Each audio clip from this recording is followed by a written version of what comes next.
speaking, giving us an inspirational speech, and I'm sure a captivating one as well. We have a member who has been with us at least 2 years, I would say. 2.5. 2.5? 1.5. Oh, 1.5. Oh, it just feels so captivated by you that it feels like it's been 2 years. And he will also, you do not want your little piece of tumbleweed, because I was going to say it seems like it's going to be a little bit about a tumbleweed. I'm kind of excited that he didn't really tell me anything more. Help me welcome, oh gosh, now my mind went blank, Gary Shaw.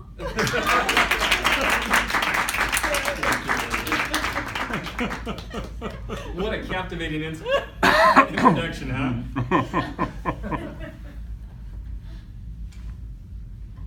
Sometimes inspiration comes in the strangest of places. In my life, I've been inspired by all the typical people. I have a great mom, incredible dad, co-workers, bosses, friends.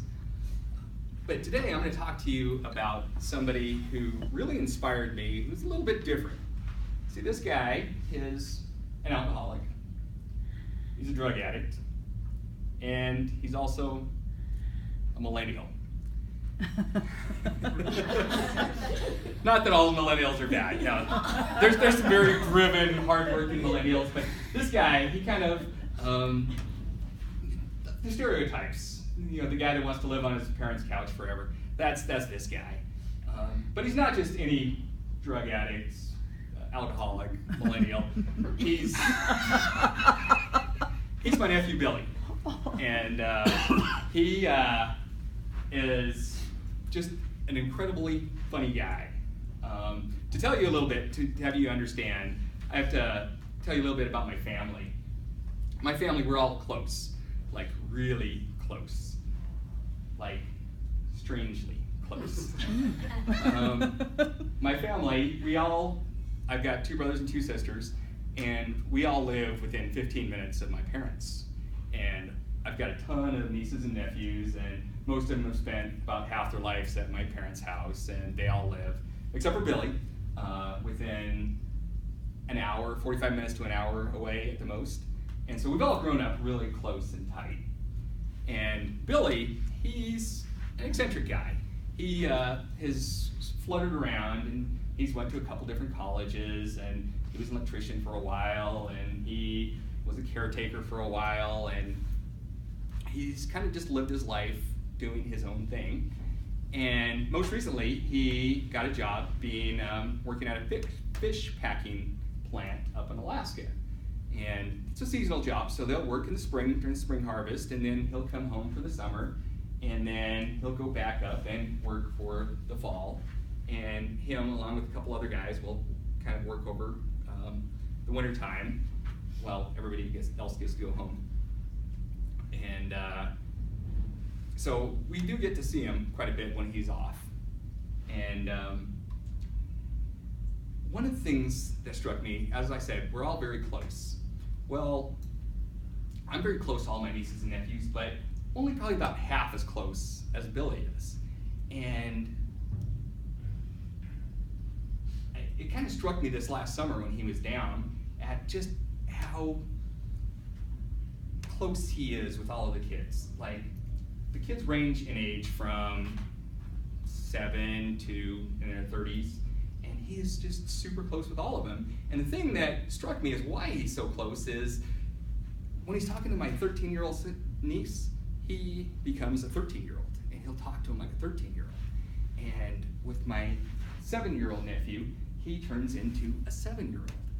And most of us, when we grow up, when we're 10, we can really relate to a 9-year-old, 10-year-old, 11-year-old, but everything else out of that kind of goes away.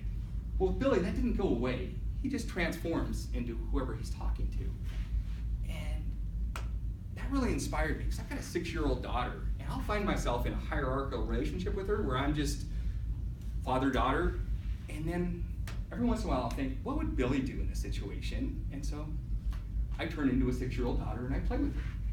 And I find that some of our best memories are when I'm a 6-year-old daughter and playing with my niece. I mean, with my daughter. So that's one of the ways that he's made a significant impact in me. But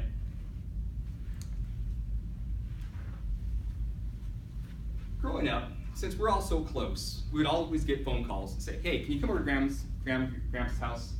And usually it's because they're getting older and they need help around the house. And one day, the task at hand was, got tumbleweeds. I don't know if you've ever noticed tumbleweeds. These things are nasty, right? If you want to pass that down, that's the state flower of Nevada. And we had to pick like 100 of these. And this is a small portion. These things will grow big. They'll be bigger than me. They're huge. And so me and my brother were there, and my cousin, and my mom said Billy was going to come over. When Billy got there, I was like, Billy, I don't think you want to be here for this because he's got terrible allergies, has asthma, just the slightest bit of exposure, his eyes will water, mucus, it's just an ugly, ugly scene. But he insisted, no, I want to work with you guys today. And we got out, and my vision of him was the lazy millennial. When he got there, oh my gosh, I have never seen anybody work so hard in my entire life.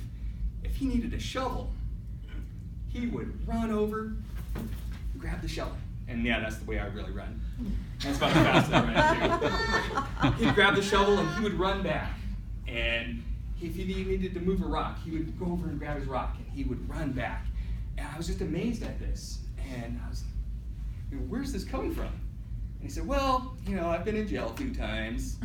And I've been on work programs. And if you don't work hard, you get sent back to jail. And so what he learned in one of his rehabs is if you're gonna do something, do it fast, do it quick. And so he got to work hard. And it just amazed me at how hard he worked because of that.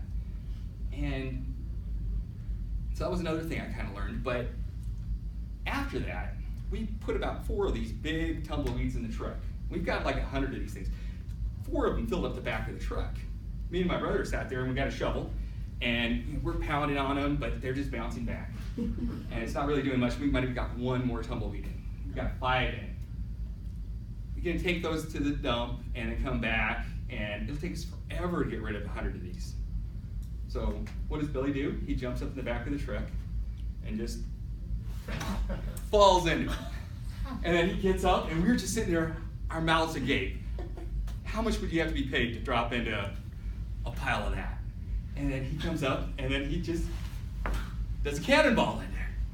And then he gets up, and then he's just laughing and having a ball, and we're just looking at him like he's crazy, and he starts dancing in there, singing, "Don't stop believing." And that is really how I sing, too. But he was having a ball up there, just having a ball squishing these. And we probably got 20 tumbleweeds in there because he did this. And I don't know how much you would have had to have paid me to dive into the thing of tumbleweeds, but I have been on vacations in Europe and Mexico. And I have never had as much fun as he did up there smashing those tumbleweeds. One thing happened. My niece called me, and last August said, "Gary, come to Grandma and Grandpa's house." I got there, and everybody was really sad. See, Billy, he got in an accident, and when he was up in Alaska, he died.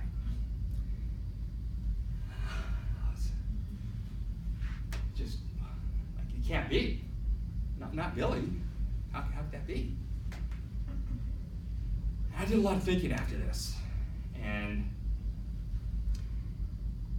I think that with Billy, I think he always knew he was going to die young.